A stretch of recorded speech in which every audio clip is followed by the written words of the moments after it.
सब doubt. Financial myths को विशेषज्ञ करेंगे आउट। देखिए मनी मंत्र हर शनिवार सुबह 9:30 बजे सिर्फ डीडी न्यूज पर।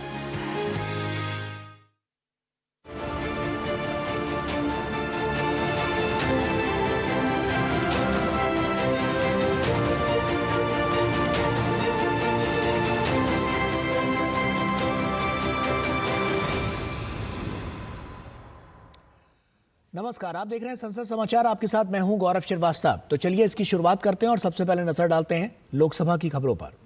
लोकसभा अध्यक्ष ओम बिरला ने आज कहा कि ये अत्यंत दुर्भाग्यपूर्ण है कि सदन की कार्रवाई पर एक वरिष्ठ सदस्य की ओर से प्रश्न उठाया गया। ये संसदीय मर्यादा के अनुरूप नहीं है। और इसके बाद कांग्रेस के सदस्यों ने अपनी बातों को रखने का आग्रह करते हुए सदन में हंगामा किया। एक बार स्थगन के बाद दोपहर 12 बजे सदन की कार्रवाई शुरू होने पर बिरला की अनुमति से संसदीय कार्य मंत्री किरेन रिजिजू ने कहा कि लोकसभा की सदस्य रह चुकी एक वरिष्ठ सदस्य जो अब दूसरे सदन की सदस्य हैं ने संसद भवन परिसर में कहा कि इस सदन में वक्फ संशोधन विधेयक 2025 बुलडोज सरकार की मनमानी करके पारित कराया गया है और इस पर अध्यक्ष को व्यवस्था देनी चाहिए। रिजिजू ने कहा कि वो देर रात तक चली वक्फ संशोधन विधेयक पर चली चर्चा में शामिल होने वाले सदस्यों को धन्यवाद करना चाहते हैं, लेकिन विधेयक को पारित कराने के बारे में विपक्ष के वरिष्ठ नेता का बयान उचित नहीं है। इस पर बिरला ने कहा कि वक्फ संशोधन विधेयक पर 13 घंटे 53 मिनट चर्चा की गई है और विधेयक नियम पूर्वक पारित कराया गया। विधेयक पर 3 बार मत विभाजन कराया गया।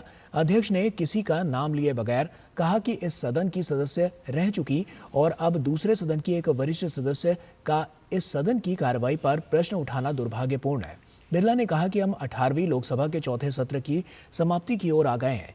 ये सत्र 31 जनवरी को आरंभ हुआ था और इस सत्र में 26 बैठकें हुई और कुल उत्पादकता लगभग 118% रही। उन्होंने कहा कि राष्ट्रपति के अभिभाषण पर धन्यवाद प्रस्ताव की चर्चा में 173 माननीय सदस्यों ने भाग लिया।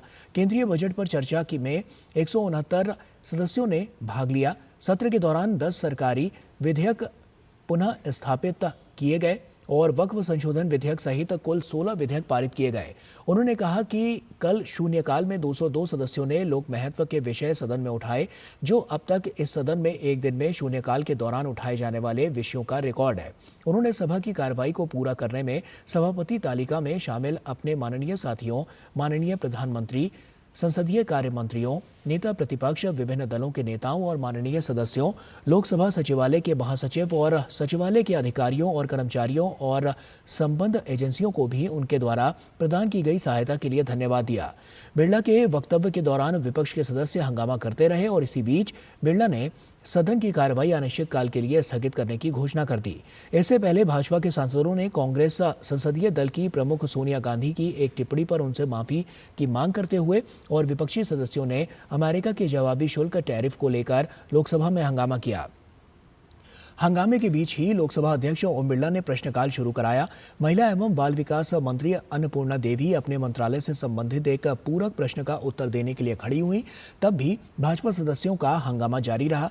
भाजपा सदस्य निशिकांत दुबे सोनिया गांधी के नाम का उल्लेख करते हुए ये कहते सुने गए कि उन्होंने संसद का अपमान किया है। दूसरी तरफ विपक्षी सदस्यों ने प्रधानमंत्री जवाब दो और प्रधानमंत्री सदन में आओ के नारे लगाए।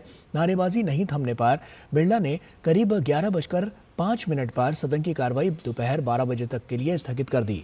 विदेश राज्य मंत्री कीर्तिवर्धन सिंह ने लोकसभा में एक सवाल के लिखित जवाब में कहा कि जर्मन मंत्रिमंडल ने पिछले साल 16 अक्टूबर को फोकस ऑन इंडिया दस्तावेज को अंगीकृत किया है और इस दस्तावेज में भारत के साथ जर्मनी की रणनीतिक सहभागिता को घनिष्ठ बनाने के लिए एक व्यापक रणनीति की रूपरेखा भी रखी गई है, जिसमें बदलते वैश्विक परिदृश्य में स्थिरता और सुरक्षा के लिए एक लोकतांत्रिक सहभागी के रूप में भारत की भूमिका पर जोर दिया गया है। रसायन और उर्वरक राज्य मंत्री अनुप्रिया पटेल ने एक लिखित जवाब में कहा कि राष्ट्रीय औषधि मूल्य निर्धारण नीति 2012 का एक उद्देश्य आवश्यक दवाओं की उपलब्धता सुनिश्चित करना है। राष्ट्रीय औषधि मूल्य निर्धारण प्राधिकरण NPPA को उक्त नीति के अनुसरण में जारी औषधि मूल्य नियंत्रण आदेश 2013 के अंतर्गत आवश्यक दवाओं के मूल्यों को विनियमित करते समय बाजार में आवश्यक दवाओं की उपलब्धता के उद्देश्य को भी ध्यान में रखना होता है। NPPA को समय पर विनिर्माताओं की ओर से आवश्यक दवाओं की कुछ फॉर्मुलेशन को बंद करने की अनुमति प्रदान करने से संबंधित आवेदन प्राप्त होते हैं। स्वास्थ्य और परिवार कल्याण राज्य मंत्री प्रताप राव जाधव ने लोकसभा में एक लिखित जवाब में कहा कि स्वास्थ्य राज्य का विषय है और स्वास्थ्य और परिवार कल्याण विभाग राष्ट्रीय स्वास्थ्य मिशन के भाग के रूप में राष्ट्रीय गैर संचारी रोग रोकथाम और नियंत्रण कार्यक्रम के तहत राज्यों और संघ राज्य क्षेत्रों को तकनीकी और वित्तीय सहायता प्रदान करता है। उन्होंने कहा कि आयुष्मान आरोग्य मंदिरों के माध्यम से राष्ट्रीय स्वास्थ्य मिशन के तहत देश में व्यापक प्राथमिक स्वास्थ्य परिचर्चा के एक भाग के रूप में कैंसर सहित सामान्य एनसीडी की स्क्रीनिंग, प्रबंधन और रोकथाम के लिए जनसंख्या आधारित पहल की शुरुआत की गई है।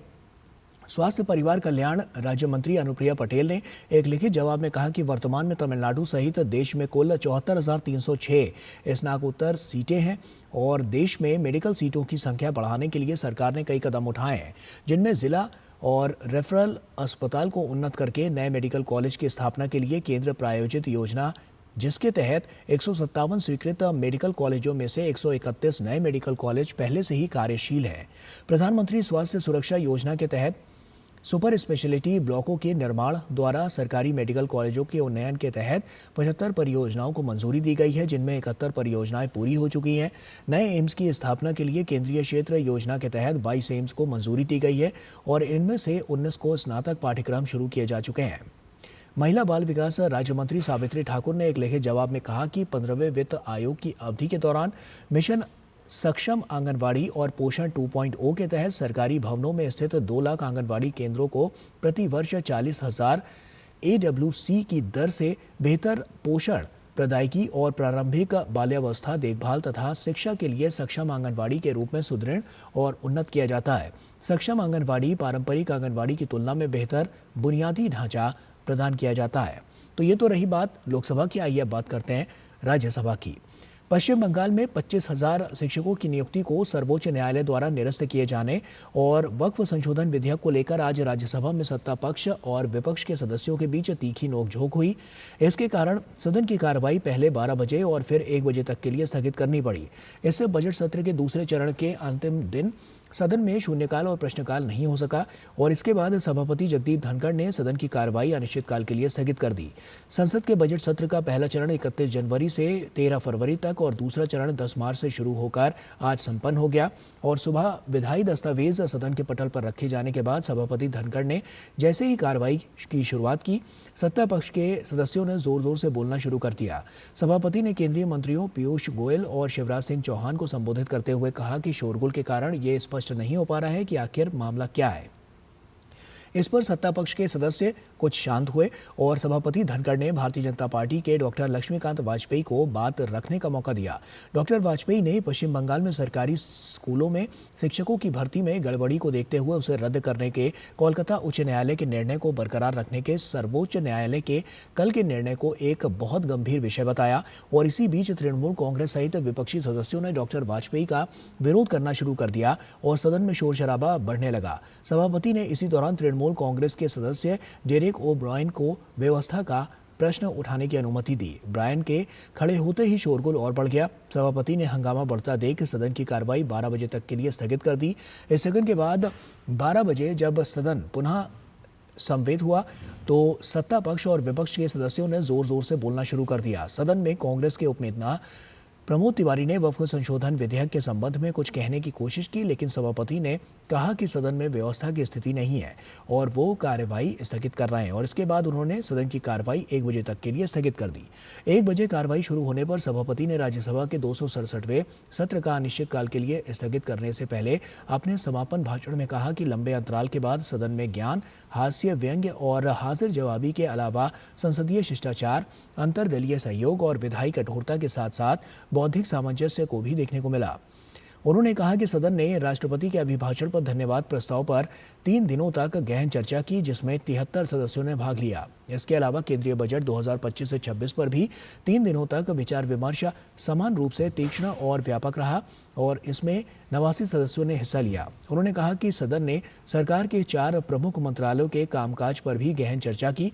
उन्होंने कहा कि इस सत्र में 49 निजी सदस्यों के विधेयक पेश किए जाने का विशेष उल्लेख किया जाना चाहिए।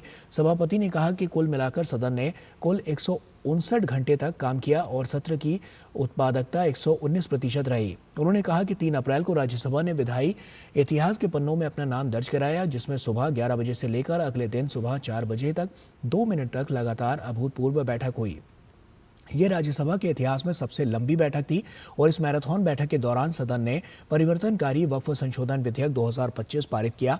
उन्होंने कहा कि ये सत्र ऐतिहासिक विधायी उपलब्धियों और एकता की भावना के लिए याद किया जाएगा।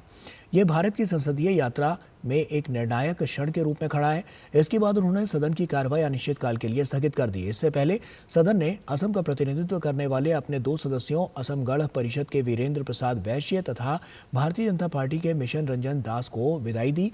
सभापति ने कहा कि इन दोनों सदस्यों का कार्यकाल आगामी जून में समाप्त हो रहा है।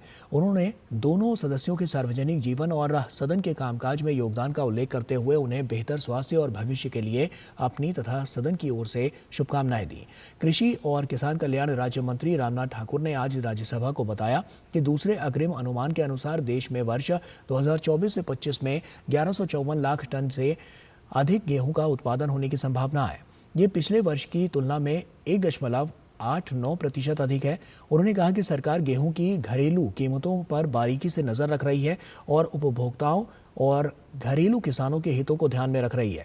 वाणिज्य और उद्योग राज्य मंत्री जितिन प्रसाद ने कहा कि सरकार भारतीय निर्यातकों को प्रमुख निर्यात बाजारों द्वारा लगाए गए गैर टैरिफ अवरोधों से बचाने के लिए सक्रिय रूप से बहुआयामी रणनीति अपना रही है और इन प्रयासों में बाजार पहुंच का विस्तार करना, निर्यात गंतव्यों में विविधता लाना, द्विपक्षीय और बहुपक्षीय संपर्क के माध्यम से टैरिफ और गैर टैरिफ बाधाओं का समाधान करना और नए व्यापार अवसर के लिए मुक्त व्यापार समझौतों पर बातचीत करना शामिल है। भारत WTO, G20 और बिम्स्टेक जैसे कई मंचों में सक्रिय रूप से भाग ले रहा है और व्यापार को बढ़ावा देने के लिए 80 से अधिक देशों के साथ संयुक्त कार्य समितियों का तंत्र है। उन्होंने कहा कि सरकार ने अपनी आर्थिक कूटनीति को मजबूत करने और घरेलू उद्योगों को अनुचित विदेशी प्रतिस्पर्धा से बचाने के लिए एक व्यापक रणनीति बनाई है। कृषि एवं किसान कल्याण राज्य मंत्री भागीरथ चौधरी ने लिखित प्रश्न के जवाब में बताया कि बढ़ते तापमान और गर्मी का गेहूं की उपज और अनाज की गुणवत्ता पर प्रतिकूल प्रभाव पड़ता है। हालांकि उन्होंने स्पष्ट किया कि अभी तक गेहूं की फसल में गर्मी बढ़ने के कारण उपज में कोई भारी कमी नहीं आई है। इलेक्ट्रॉनिकी और सूचना प्रौद्योगिकी राज्य मंत्री जितिन प्रसाद ने कहा कि सरकार प्रौद्योगिकी के इस्तेमाल के संबंध में प्रधानमंत्री के दृष्टिकोण के अनुरूप सभी के लिए AI की अवधारणा पर जोर देती है और इस पहल का उद्देश्य ये सुनिश्चित करना है कि AI समाज के सभी क्षेत्रों को लाभान्वित करे, नवाचार और विकास को बढ़ावा दे। और इसी के साथ संसद समाचार में अभी के लिए फिलहाल इतना ही। दीजिए इजाजत, नमस्कार।